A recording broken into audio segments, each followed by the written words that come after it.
as a car enthusiast, and especially somebody who goes to the track a lot, we need to tow our cars because our cars break down a lot.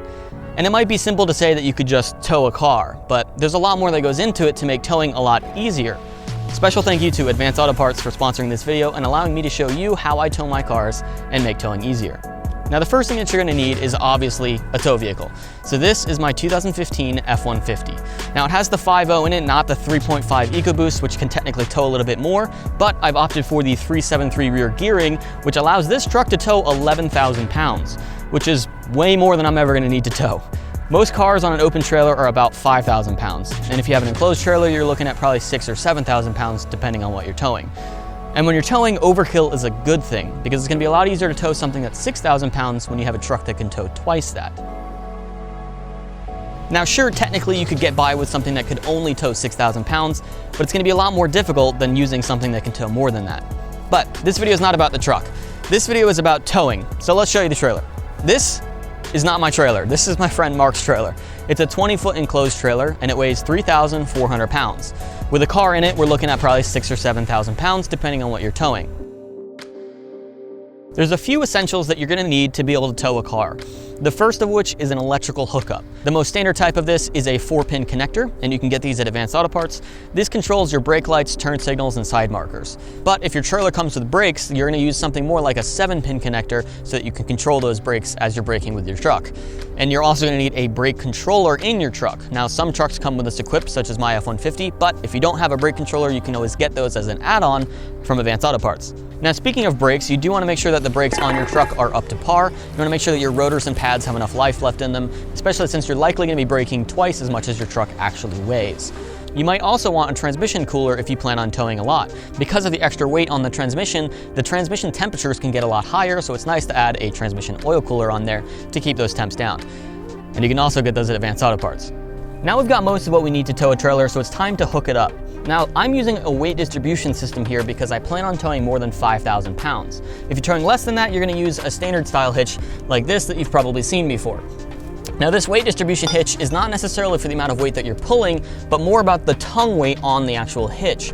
Most hitch receivers, including this one that's rated at 11,000 pounds, can only do 500 pounds of tongue weight without a weight distribution hitch. So that's why it's important to put this hitch on, because that's going to lower the front end of the truck.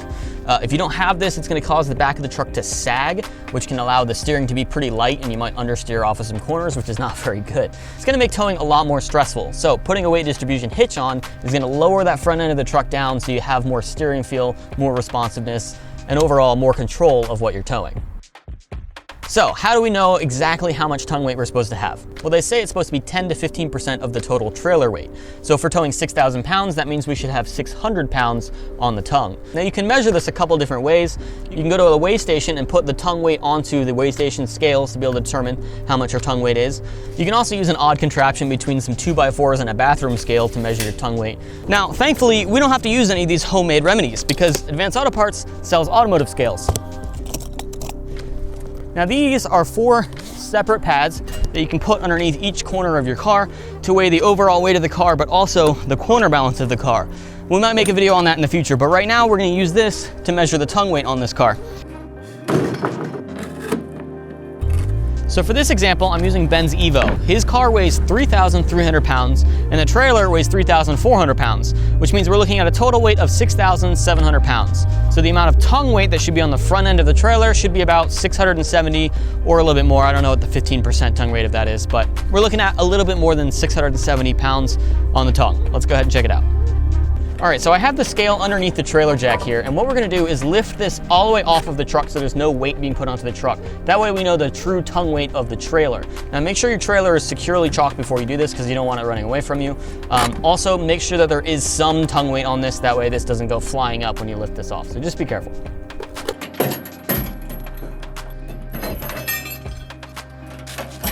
Now that I've released the weight distribution hitch part of this, we know that the only amount of weight being put down right now is on this trailer jack.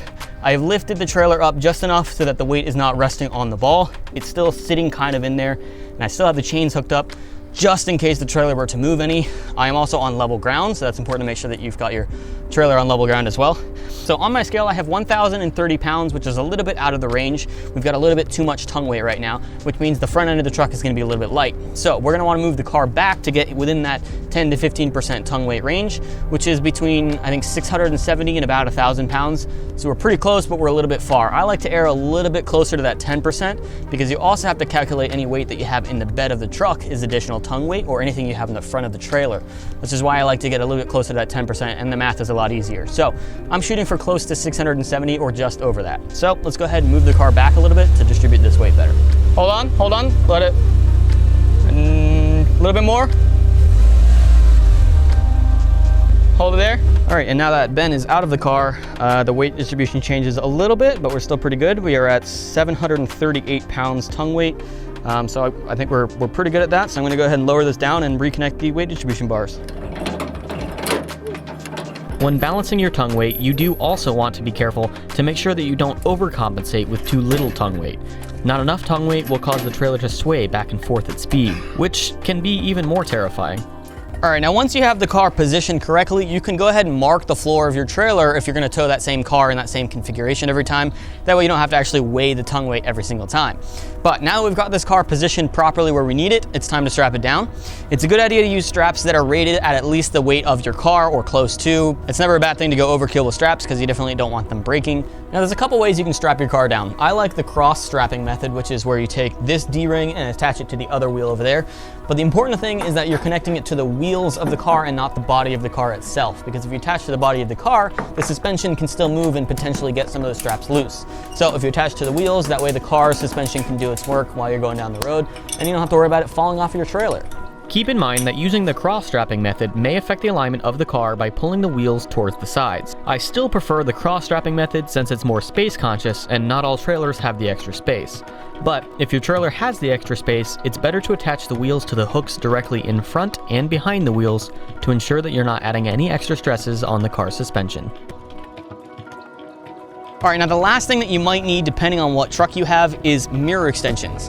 My truck didn't come equipped with the larger tow mirrors, so I can get these extensions that go right onto the factory mirrors to extend the mirror out. Now the reason you might need that is because trailers might be too wide for you to be able to actually see down the side of them. This could be a problem if you're backing up in gas stations or you need to see how close you are to the line and the lane in the road. This actually, believe it or not, comes from Advanced Auto Parts as well, and it just snaps right onto your factory mirror and gives you this additional mirror on the side here that you can adjust any direction that you need to be able to see down the side of the trailer.